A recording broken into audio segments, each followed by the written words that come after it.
Olá a todos, esse é mais um vídeo aqui que eu vou fazer para o canal, novamente a pedido do meu amigo Levi, né, que sempre está me dando aí conselhos aí de vídeos para fazer, e é mais um vídeo em resposta, né, mas não é diretamente um vídeo resposta, é um direito de resposta que nós temos, né, porque o povo judeu num todo foi muito acusado nesse vídeo que eu vou responder agora, e já é um assunto bem maçado, que a gente já discutiu bastante esse assunto com os nossos alunos, então já foi muito explicado, e agora eu vou fazer um vídeo, porque é até melhor, né, porque já fica salvo na internet, novamente quando surgir esse assunto, já está o material pronto. Eu já fiz um vídeo resposta para esse rapaz desse canal, né, e agora eu vou fazer novamente. Ele cita dois dos nossos profetas, eu vou direto ao ponto, que é o profeta Oséias, ou Oséias em português, e o profeta Isaías, ou o profeta Yeshayahu em hebraico. E aí ele faz uma análise, sem usar nenhum tipo de exégese, sem citar nenhum exegeta bíblico, nenhuma pessoa de grande porte, de grande estudo, uma pessoa de grande conhecimento em Torá ou em Tanar. Ele faz o estudo por base do que ele mesmo pensa. Ele não usa nenhum método de análise bíblica, coloca termos maiores por cima de termos menores. E é por aí por diante. Não conhece nada de hebraico, faz confusão com as traduções. E eu vou responder esse vídeo por quê? Porque ele nos acusa o povo judeu, ofende o povo judeu, xinga o povo judeu, de diversas coisas, caras de pau, dizem que nós não estudamos nossos livros, que nós mentimos, que nós paramos de explicar em certo ponto, em um capítulo, e não lemos o resto. Isso é uma grande falácia, é uma grande mentira. Porque uma pessoa que conhece o mínimo do povo judeu sabe que as criancinhas de 7 anos de idade já terminam de ler a Tanar, que é o Velho Testamento, a Bíblia judia, inteira, com 7 anos de idade. E aí começa a estudar a Mishnah e a Gemara, que é o Talmud, e assim por diante. Esse texto, né, como muito maçado, é Isaías 7. Mas essa profecia não acaba aqui. Essa profecia ela tem princípio, ela tem meio e ela tem fim, né? E eu vou colocar para vocês aí no vídeo alguns dos textos aqui que eu vou estar usando. Eu vou estar usando esta tradução da Sefer, da Livraria Judaica. O que eu vou dizer para vocês? Essa tradução é perfeita? Não é perfeita. Essa tradução ela tem diversos erros também, mesmo sendo uma tradução judia. Todos erram, não é? Mas dentro de todas essas traduções que a gente pode observar, essa aqui é uma tradução, vamos dizer, aceitável.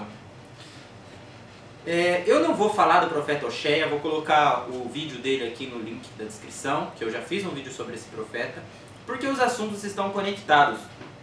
O profeta Oséias e o profeta Isaías, eles viveram na mesma época, né? O profeta Oséias, com uma particularidade de ter começado a profecia um pouco antes de todos os profetas contemporâneos a ele, né? O profeta Isaías, por exemplo, a profecia dele foi começar somente no ano do terremoto de Jerusalém, ou seja, no dia do rei Uzias, né? E Ahaz, em respectivo lugar, em Efraim e em Judá. Tudo bem, então vamos lá. Essa profecia de Isaías 7 começa nos dando um tempo, né, quando isso aconteceu, e um fato, o que aconteceu. Ela vem nos dizer que essa profecia aconteceu nos dias de Ahaz ben Yotam, né, rei de Judá, e o rei de Amram, e Pekah ben Amaliahu, rei de Israel. O que está acontecendo aqui no contexto histórico dessa profecia? Realmente no vídeo desse rapaz ele dá uma introdução correta a esta profecia, mas ele desvirtua o contexto bíblico com uma interpretação pessoal, sem nenhum tipo de exégese, sem nenhum tipo de análise factual do texto, né? está ocorrendo aqui que o rei de Aram, que é ali onde é a Síria hoje em dia, mais ou menos, para o norte de Israel, e o rei de Efraim, que era o reino norte de Israel, a conhecida Samária, né, ou Shombrom em hebraico, eles se uniram contra o rei de Judá, que era Ahaz nesse tempo. Todo mundo sabe que os reis de Israel e os reis de Judá nunca, por um breve período de tempo, viveram em paz, mas sempre tinha desavenças, né? Desde que Jeroboão proibiu o povo de vir para rezar em Jerusalém e construiu ali 2 bezerros nas cidades de Dam e na cidade da Samária, né? O povo ficou meio preso e dividido. Uma idolatria muito forte começou nessa região de Efraim. E os 2 povos israelitas, os de Efraim e os de Judá, romperam. Eles não eram amigos. Isso é um fato histórico, tá bom? Então, nessa ocasião, o profeta Isaías, ele vive um evento especial. Por quê? Porque ao mesmo tempo que o Oséia, o profeta Oséias, profetizava lá em Israel sobre a destruição e a calamidade que adviria sobre eles por parte do rei da Assíria, Senaqueribe, o profeta Isaías contesta aqui o rei Ahaz que essa destruição não chegaria até Judá. Ela cessaria. E que o rei Ahaz, que estava com grande temor, não precisaria ter medo. Então esse é o contexto histórico disso. Existiu uma guerra em que a Efraim, ou a Samária, se uniu com o rei da Assíria, Senaqueribe, com o rei de Aram, ali onde é a Síria hoje, para lutar contra Jerusalém, contra o povo de Judá. Não só contra Jerusalém, contra todo o território de Judá, que se expandia entre as cidades de Yehudá e as cidades de Benjamim, que eram as 2 tribos que estavam juntas. Mas o que aconteceu, né? Bom, a princípio, ele cita aí no texto, no vídeo dele, os 3 filhos, né? 3 filhos entre aspas, que têm os nomes peculiares para o período contemporâneo deles, e os filhos, as crianças, que são citados no livro de Isaías. E ele desvirtua esses nomes como se fosse uma coisa para o Messias, como se fosse uma coisa para o Mashiach, uma alusão à vinda de Mashiach. Mas acontece que, se a gente for olhar, o rei Ahaz, ele foi, aqui, vamos lá, o 12º rei de Judá. O que isso significa? Isso significa que ele reinou no ano 3180, entre o ano 3183 da criação do mundo até o ano 3199 da criação do mundo. Isso significa o ano menos 577 até o ano menos 561 desta era comum, ou antes desta era comum, né? O que isso quer dizer? Quer dizer que tudo isso estava se passando quase 600 anos antes da vinda dessa pessoa que ele chama de Messias, e que ele quer aludir nesse texto, né? Sem base nenhuma, sem exegese nenhuma, sem nenhum método de interpretação dos textos. Então vamos lá. O que acontece aqui no livro de Isaías, o primeiro filho aqui, né? O rei Ahaz, ele temia muito esse rei quando o rei de Israel e o rei de Aram se juntassem para lutar contra ele. E ele estava com muito medo de que isso fosse acontecer de fato. Então Deus, o nosso Senhor, Hashem, como a gente chama, diz para o profeta Isaías: olha, vai para o Ahaz e diga para ele que ele pode me pedir um sinal. O sinal que ele quiser, de que isso não vai acontecer. De que o povo de Judá não vai perder essa guerra.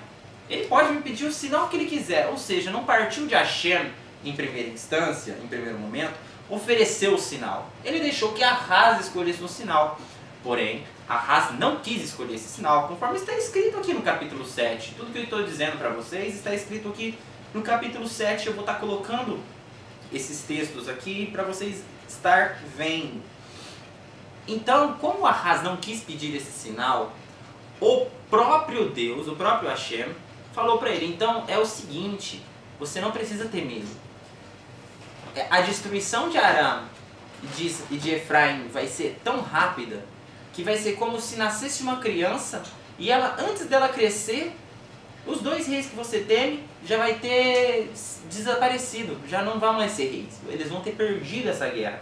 E isso entra no contexto do profeta Hoshea. Por quê? Porque o profeta Hoshea está fazendo uma profecia para a destruição de Israel. Ou seja, aqui é um paradoxo.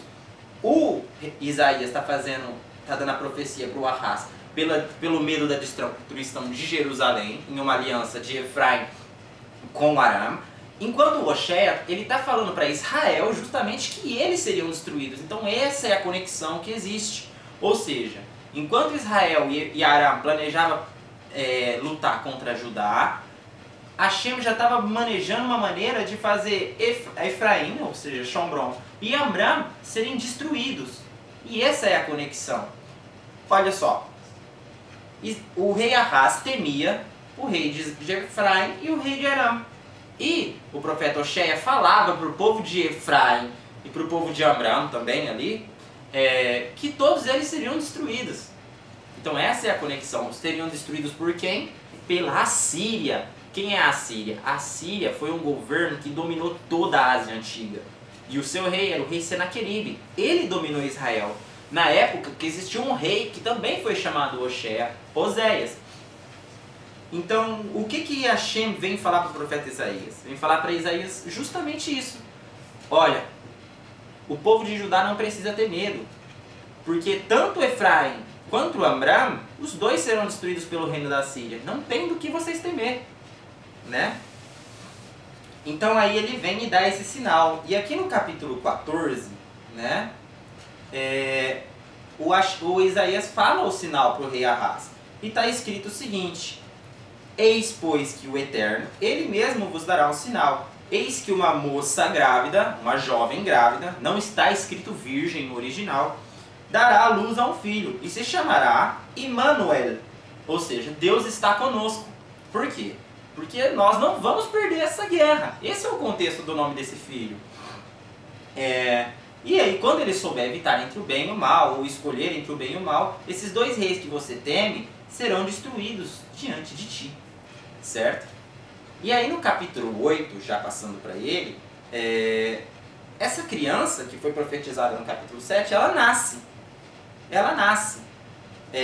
E nessa ocasião, Hashem muda o nome da criança. Não é mais o mesmo. É a mesma criança, quero dizer, mas o nome foi mudado aqui. Ou seja, era uma ordem subjetiva. No momento em que a profecia foi recebida, Deus falou para o profeta Isaías, ele vai se chamar Deus está conosco. E aqui, quando a criança nasce de fato, Hashem fala, o nome dele vai ser Mahel Shalal Hashbaz. Ou seja, ativa-se a pilhagem e apressa-se a colher os despojos. Por quê? Porque o rei da Síria já estava em eminência, já estava ativando a pilhagem. Ou seja, os despojos seriam recolhidos. Que despojos?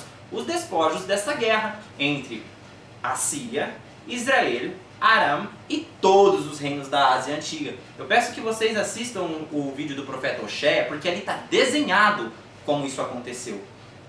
Certo?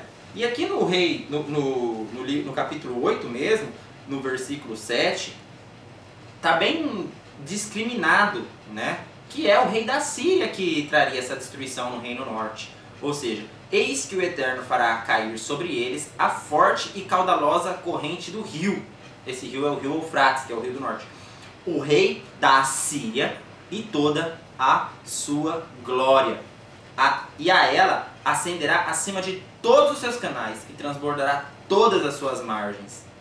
Então, o que isso está querendo dizer? Está querendo dizer que essa destruição viria da Assíria. Por isso é o nome da criança. Na primeira instância, Immanuel foi o nome dela. Por quê? Porque Deus estava conosco, com o povo de Judá. E na segunda instância foi chamado de Maher Shalal Hashbaz. Por quê? Porque já estava em eminência a pilhagem e o recolhimento dos despojos. Né? E aí vem vários textos que derrubam, né, essa tese maluca de que isso aqui está falando de um homem, que um homem é salvador, que isso não tem nada... Por exemplo, eu vou citar aqui para vocês, veja bem o que que está escrito no versículo 13 desse próprio capítulo 8. O Eterno dos Exércitos é que deveis santificar, ou seja, Hashem. E somente a Ele deveis reverenciar, pois Ele é a vossa força. Hashem, não o Mashiach. O Mashiach é importante, mas nem tudo que está na Tanakh está falando do Mashiach. Por quê? Porque a causa, o propósito, a função da Tanakh é falar de Hashem. Ele é o Senhor, Ele é o soberano, e não o Mashiach. Por mais que o Mashiach tenha, sim, a sua importantíssima função dentro do povo de Israel. Isso quer dizer, é como diz aquele nosso velho ditado judeu: ainda com a vinda do Mashiach, quem será semelhante a ti, ó Eterno nosso Deus? Porque não há nenhum semelhante a Ele. E aqui, se você continuar lendo o capítulo 8, até o final, no versículo 23, você vai ver que vai voltar a falar do rei da Assíria. Vai estar dizendo: não se preocuparam da primeira vez, quando a terra foi devastada, quando a Assíria exilou Naftali e Zebulun. Mas agora a Assíria assentou um golpe mais doloroso, no caminho para o mar, além do Iarden, na região das nações. Ou seja, agora o povo de Israel aqui já estava enfrentando a Assíria e o seu império já estava crescendo. E ele já tinha levado cativo 2 das tribos de Israel, como está escrito, Naftali e Zebulun. E ainda assim, Shomron, ou a Samária, não temeu. E estava fazendo uma aliança para fazer uma guerra com Judá. Porém, agora o golpe seria muito mais forte, porque o rei Senaqueribe desceria e exilaria todas as outras 8 tribos de Israel que restaram, depois contando Naftali e Zebulun 10 e Benjamim e Judá 12, que são as 12 tribos de Israel. Então, vamos continuar aqui. No capítulo 9, agora sim, que é o grande erro desse vídeo, pois a tradução correta aqui foi deturpada. Vejam vocês, todos os idiomas existem regras gramaticais que devem ser respeitadas. Vou citar um exemplo. Se você fosse falar em inglês, os filhos de João, você não ia falar assim, the children of John. Você ia falar John's children. Você mudaria, transferiria o John para frente e children para depois e removeria todos os verbos de ligação. Isso é uma ordem, é uma regra gramatical do inglês. Todos os idiomas possuem regras gramaticais. E na hora da leitura, você tem que entender essas regras.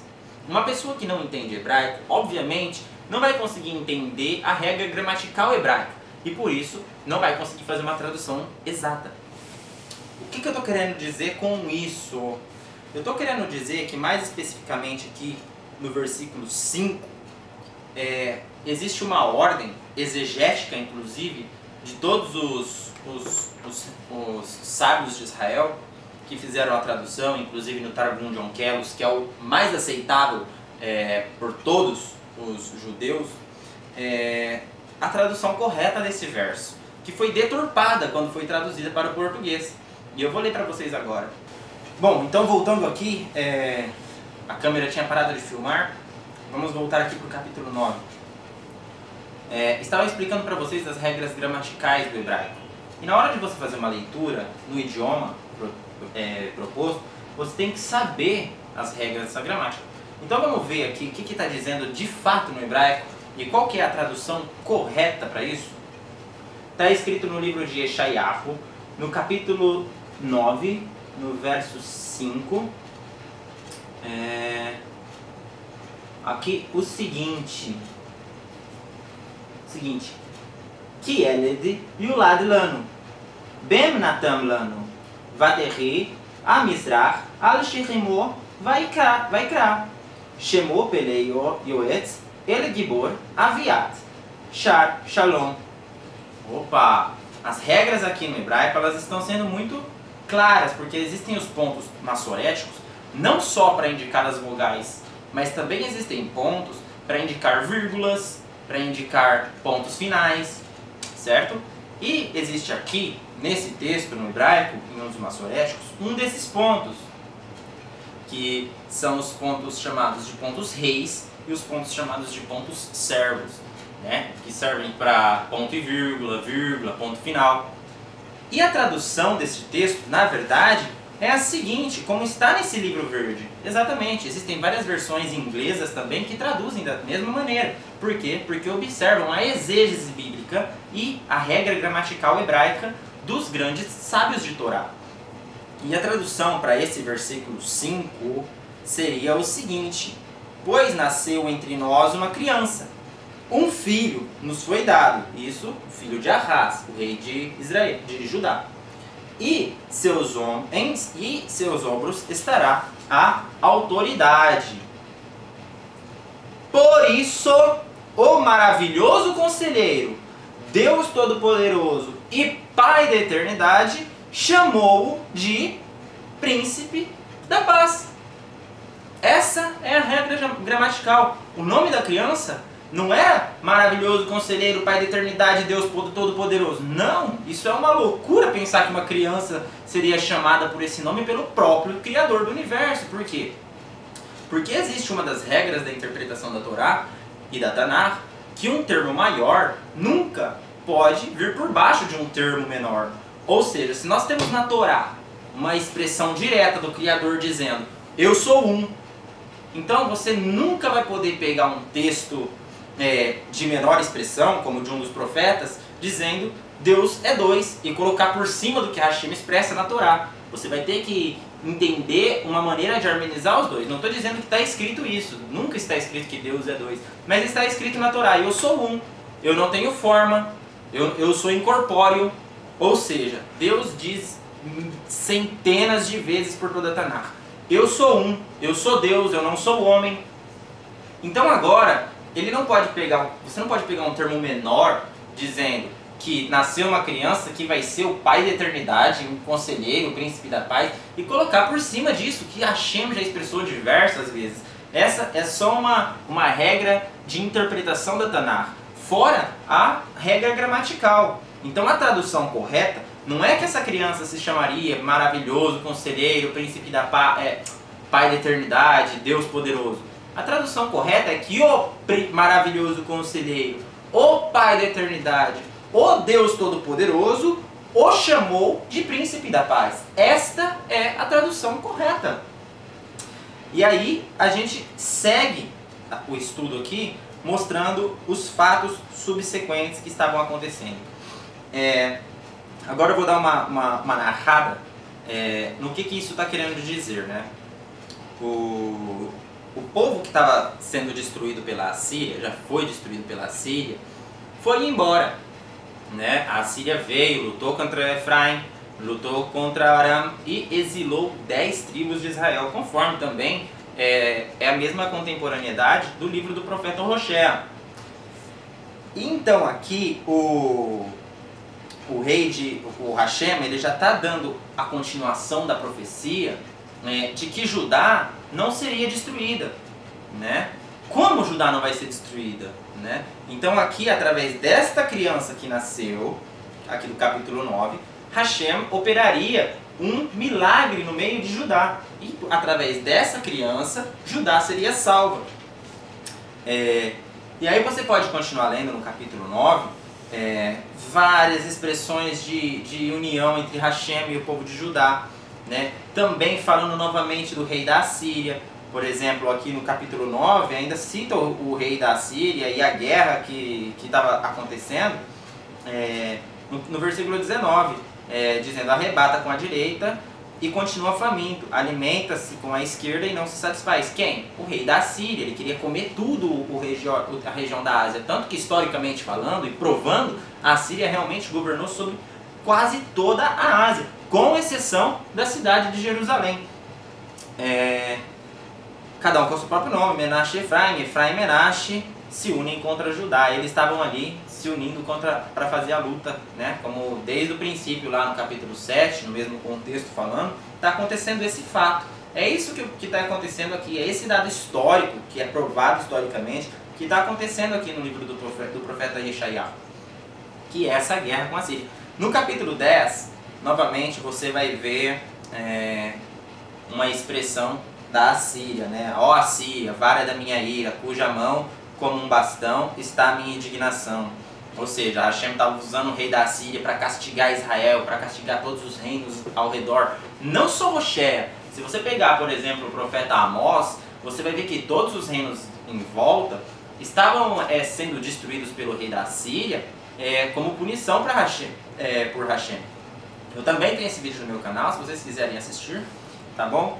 Então, depois você lê aqui mais para baixo várias coisas, várias expressões de união novamente entre Hashem e o povo de Judá, que Hashem faria voltar o povo de Judá do exílio. Que exílio esse? O exílio babilônico. Todo mundo sabe que o povo de Israel ficou lá. Então, até fazendo uma alusão ao filho lá do profeta Hoshea, de que uma parte voltará, você vê que parte é essa que voltará? É a parte que retornou do exílio da Babilônia. Está bem claro na história o acontecimento. É só você olhar para a história como um todo geral e para os livros dos profetas como um todo geral. E não se fechar em alguns capítulos, como esse rapaz, ele fez. Ele se fechou do capítulo 7 ao capítulo 15, acusou a gente de não enxergar o livro num todo geral, e é isso que ele faz. Por quê? Porque a gente enxerga o livro num todo geral tanto que essa história dessa profecia do capítulo 7 vai se acabar lá no capítulo 36. É uma sequência histórica. Não é assim que, só está onde eu quero. Não, não é assim. A história ela tem um começo, ela tem um meio e ela tem um fim, né? E depois no capítulo 11, novamente, vem falar aqui dessa criança que operaria essa salvação em Judá. Um rebento sairá do trono de Ishai. Quem é Ishai? É o pai de Davi. Um ramo e suas raízes brotará, e sobre ele pousará a graça do Eterno. Um espírito de sabedoria e de compreensão, e de capacidade de aconselhamento, de fortaleza, de conhecimento e de temor a Hashem. Não está dizendo que ele é Hashem, entende? Então você tem que enquadrar e entender as regras para interpretar um texto. Como pode ser que aqui a criança é o próprio Hashem e aqui ela vai temer a Hashem? Hashem não tem que temer ele mesmo, ele é o Hashem, entende? Então existem regras para se interpretar a Torá. Não é interpretar e criar profecias no banheiro, porque é isso que esse rapaz deve ter feito. Então, vamos lá. Com majestade, com retidão, cobrirá de fidelidade, revestirá, o lobo habitará como um cordeiro, o leopardo se deitará ao lado do cabrito, o bezerro, o filhote de leão, e assim vai fazendo uma alusão aos dias dessa criança que nasceria. E também a gente pode aplicar aqui a linguagem profética. Não quer dizer que tudo que está escrito no livro do profeta acontecerá de maneira literal. Você pode aplicar aqui a linguagem profética, igual o profeta Isaías é cheio de linguagem profética. Ele chama Israel, um povo, de servo no livro dele, 50, 60 vezes. Ele chama o Egito de ser humano. O Egito não é um ser humano, o Egito é uma nação. Então existe muita linguagem profética no livro do profeta Isaías. Então nem tudo que está escrito aqui acontecerá de maneira literal, né? Até essa parte da vaquinha que come com o leão, que o leão come graminha. Você viu algum leão comer graminha até hoje? Nenhum leão come graminha. Então vamos lá. Vamos será. Agora sim ele vem falar uma profecia que por uma segunda vez Hashem estenderia a mão para recuperar os remanescentes do seu povo que tivessem ficado na Assíria, no Egito, em Patos, em Cush, em Elam, em Shinar, em Ramat, nas ilhas do mar, erguerá o estandarte para as nações, congregará os dispersos de Israel e ajuntará aqueles de Judá que estiverem espalhados pelos 4 cantos da terra. Bem, muito bem, voltando aqui, eu tive que descarregar o cartão que descarregou, mas vamos lá voltar. Eu estava falando aqui das profecias de recolher o povo de Israel dos 4 cantos da terra. Essa profecia não é só uma coisa dos profetas, você tem ela na Torá mesmo. Se você abrir o livro de Devarim, no capítulo 30, existe uma profecia linda, maravilhosa, a esse próprio respeito que os profetas tanto falam seguidamente. Vamos ler aqui um pedaço, está escrito assim, o profeta Moshe Rabbeinu disse: e quando vierem sobre ti essas coisas, a bênção e a maldição que pus diante de ti, e te recordares dela em teu coração, estando entre as nações para onde o Eterno, teu Deus, te houver lançado. Ou seja, está falando do exílio. E voltares, está escrito teshuv. Teshuv é da mesma semântica de regressar, de voltar, não se converter para algo novo, e sim regressar para suas raízes.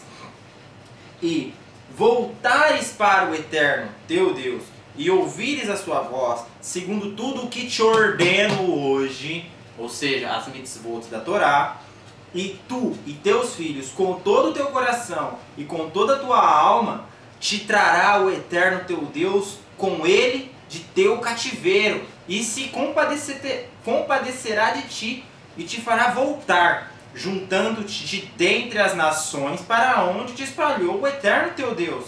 Ainda que o teu desterro esteja na extremidade dos céus, desde ali te ajuntará o Eterno teu Deus, e te tomará dali. E te trará o Eterno teu Deus a terra que herdaram seus pais. Isso é muito lindo, cara.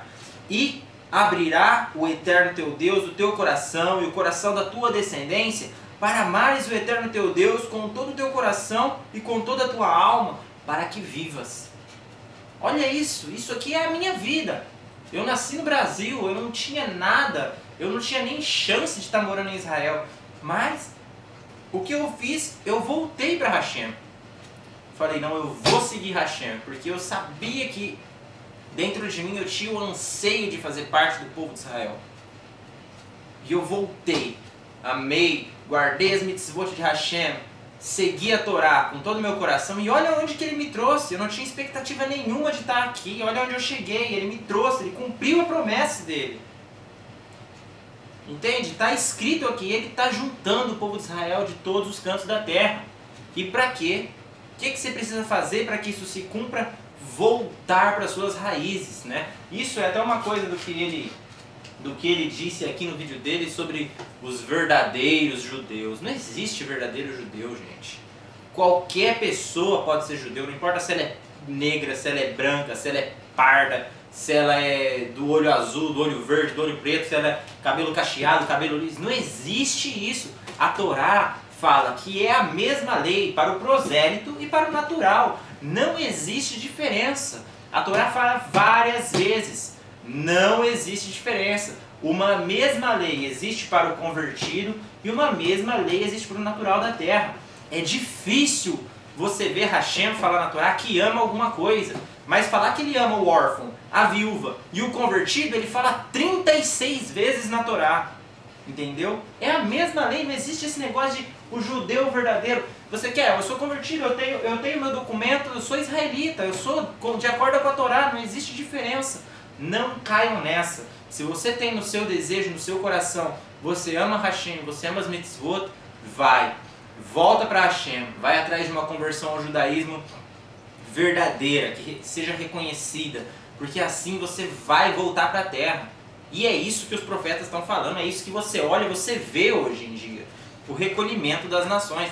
Então, voltando aqui para o profeta Isaías e para o contexto do seu livro, né, a partir do capítulo 13, você começa a ver que a história cria um intervalo, né? Estava acontecendo aquela guerra, Israel, Assíria, Aram, Efraim, Aram, Assíria, o rei Senaqueribe derrotando. E essa guerra, vocês podem assistir os meus vídeos também, eu vou colocar aqui na descrição dos vídeos, explicando para vocês essa guerra também. E aí, agora o profeta faz um parênteses, uma brecha na profecia, um intervalo. Por quê? Porque agora vai demorar um tempo até que essa criança que nasceu cresça, e vai demorar um tempo também até que o Senaqueribe venha e chegue aos portões de Judá. Então, do capítulo 13, você vai começar a ver profecias a respeito da Babilônia. Você vai ver no capítulo 14, novamente falando que Hashem vai trazer Israel para sua casa, né? Porque está escrito assim, porque o Eterno mostrará compaixão para Jacob, e ele novamente fará de Israel a sua escolha, e o fará repousar na sua terra. O convertido a ele se unirá e se sentirá ligado à casa de Jacob. Quem é Jacob? É Israel. e as nações os trarão as nações, os gentios, os trarão de volta ao seu lugar. Ou seja, há um paralelo aqui. Os gentios, que são importantes, tão importantes quanto o povo judeu, a salvação, o mundo vindouro não é nosso, nós não temos um monopólio sobre isso. Os gentios também têm a sua parte, também têm o seu espaço. Eles mesmos nos ajudarão a voltar para a terra de Israel. Os próprios gentios dizendo, vai. O livro de Isaías termina falando isso. Existem várias profecias falando que os gentios também subirão ao monte de Israel, ou seja, Jerusalém, a casa de Judá, para consultar o nosso Deus. Na onde? No templo, na casa do Deus. Que nem está escrito no livro do profeta Ezequiel, no capítulo 40. As profecias estão todas conectadas. Não tem como você sacar disso aqui uma ideia ligeiramente sua. Não sei onde você... Cara, eu não sei de onde você tirou essa ideia. Você deve ter feito ela, não sei. De verdade, para mim é sem método nenhum, né, de interpretação. Aí você vê que depois ele vai fazer profecias sobre Moab, né, sobre Damasco, na Síria, sobre o Egito, né, e ele vai fazer esse intervalo de profecias, né, entre o capítulo 13, aí ele vai passando, ele vai contando, vai fazendo profecias sobre Tsor, sobre Tarshish, né, mas o livro é todo conectado. Todo conectado. Tanto é que a história ainda não acabou. Ora, Deus não falou que ia salvar Judá, mas a Judá ainda não foi salva. Cadê? Então existe uma brecha aqui. Por quê? Porque o texto, todo o livro, ele tem um contexto, ou seja, um enredo histórico. Então aqui o profeta está falando de todas as outras coisas que também aconteceram ao redor. Por quê? Porque esse é o trabalho de um profeta. Se alguém contestar ele um dia, você poder pegar o livro dele e falar, o profeta falou isso. Ele falou, Deus disse isso para ele. Então ele vai fazer ele não vai ficar só fechado em um círculo de profecia falando de Israel, Judá e Aram. Não, ele vai se estender para todos os povos ao redor. Exatamente como aconteceu historicamente falando. Todos esses povos foram realmente levados para exílio, como o povo de Israel também. Shomron foi levado, 10 tribos estão perdidas até hoje, não se tem. Né? Mas aí o que acontece? No capítulo 31, por exemplo, você vê a linguagem profética chamando o Egito de ser humano. É uma coisa que é importante todos lerem o livro inteiro. Esse rapaz, ele fez uma acusação muito grave, dizendo que nós judeus não lemos o livro. Eu não tenho condições de uma hora ler para vocês todo o livro do profeta Isaías. Isso é uma conexão particular que vocês vão ter com o livro. Porém, o que eu posso fazer? Eu tenho um trabalho que eu fiz sobre esse livro, todo detalhado, todo grifado, com uma tradução melhor, que eu vou colocar na descrição desse vídeo. Quem quiser baixar, baixa. E estuda de verdade com o coração. Põe o coração nisso. Vocês vão ver que eu estou falando a verdade para vocês. Mas, o que acontece, né? Agora eu vou chegar na conclusão da profecia. Na conclusão dessa profecia. Quem que é a criança que nasceu lá atrás, que traria paz para Jerusalém, que libertaria Jerusalém, que salvaria Jerusalém? Quem é essa criança? Pois bem, a gente chegando no capítulo 36, acompanhando todo o enredo do livro, todo o enredo da história, a gente vai ver que a profecia aqui ela vai começar a se cumprir. Ela vai começar a se cumprir. Por quê? Porque depois que a Síria desceu sobre Shomron, desceu sobre Abrão, desceu sobre todos os Moab, todos os povos que estavam ao redor de Israel, ele chegou realmente em Jerusalém. E muitas cidades de Judá, inclusive, foram dominadas por Senaqueribe. Jerusalém foi a única cidade, historicamente falando, que não esteve sob domínio assírio. Por quê? Porque Deus precisava cumprir a promessa dele. E quando ele vem cumprir essa promessa, que já começou lá no capítulo 7, aqui no capítulo 36. Porque aquela criança que nasceu lá, filha de Ahaz, era Hisquiarro, ou seja, o rei Ezequias.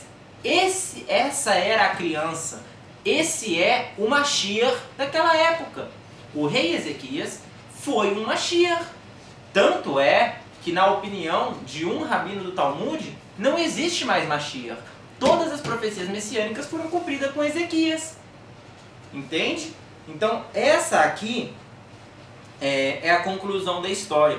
Por quê? Porque o que acontece aqui no capítulo 36, 37 do livro do profeta Isaías? Seguindo, né?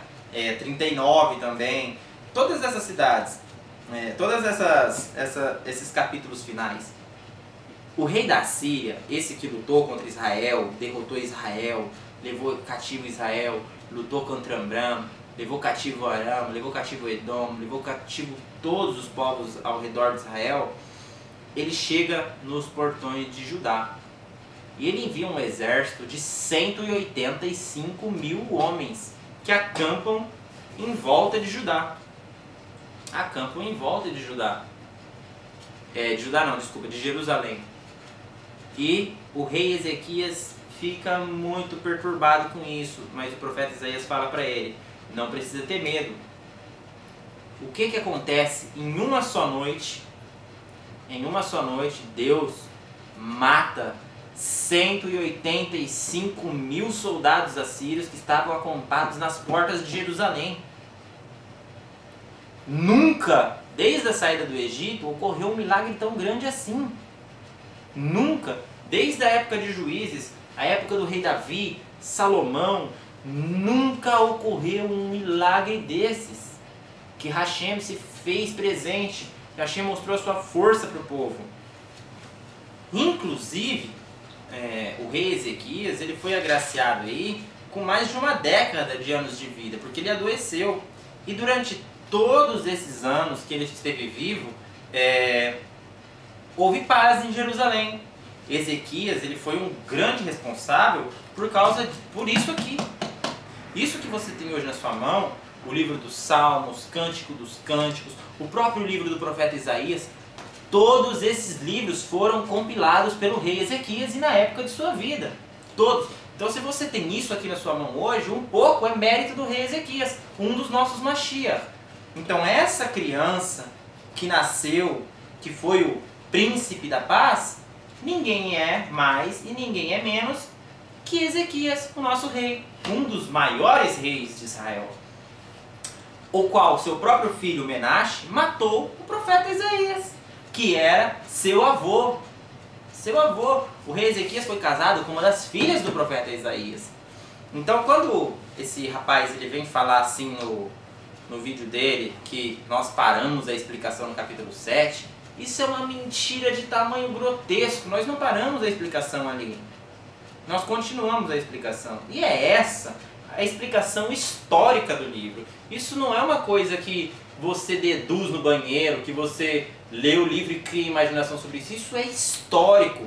Você tem historiadores que já descobriram a estelta de Senaqueribe, que está narrado exatamente como está escrito aqui. Você vê descobertas arqueológicas, campos, sitiamentos aqui em Israel, que comprovam exatamente o que disse o profeta Isaías. Então, isso é história. Isso é história. Eu não estou dizendo que no livro do profeta Isaías não existem profecias messiânicas. Existem. Mas onde está a paz mundial que Isaías fala no capítulo 2? Onde está o fim das guerras? Esses sim são trabalhos para o Mashiach no fim dos tempos. E onde está, por exemplo, a reconstrução do templo do profeta Ezequiel? Onde está a distribuição das terras para os filhos de Israel? Onde está o retorno dos filhos de Israel? Você já viu? Tem algum filho de Israel morando aqui? O livro do profeta Ezequiel, aqui no final do livro, está cheio de profecias falando dessa época. Cheio. O profeta Ezequiel, ele é o que mais fala do período messiânico de maneira linear. Você pode pegar aqui, a partir do capítulo 40, você só vai ver profecias messiânicas. Olha aqui, você pega o capítulo 45, por exemplo. Está falando aqui, no versículo 15. E oferecereis também um cordeiro dentre cada 200 do rebanho que passa nas férteis campinas de Israel, como oferenda de vegetais, como oferta de elevação e como oferta de pazes para expiação a ser feita por vós ao eterno vosso Deus. Todo o povo na terra se ajuntará ao príncipe. Quem é o príncipe? É o Nassi, é o Mashiach, um dos descendentes de Davi, de Israel, nessa oferenda. Será do príncipe a obrigação de oferecer as ofertas de elevação, as ofertas de vegetais, as libações nas festas por ocasião da lua nova, nos Shabbatot, ou seja, nos sábados, em todas as festas solenes da casa de Israel. Ele preparará a oferta de pecado, as ofertas de vegetais, a oferta de elevação e a oferenda de paz como expiação pela casa de Israel.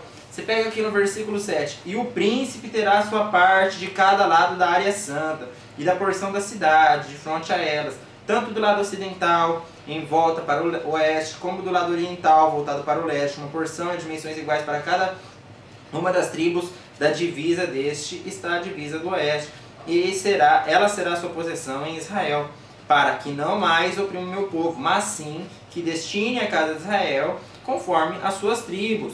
Aí você lê aqui no versículo 21, e no dia 14º do primeiro mês será a Páscoa, para vós, festa de 7 dias de duração, quando não se come pão fermentado. Neste dia o príncipe preparará para ele e para todo o povo da terra um novilho como oferta de pecado. E nos 7 dias festa. Então, eu não vou ler tudo, porque é impossível, senão esse vídeo vai ficar enorme.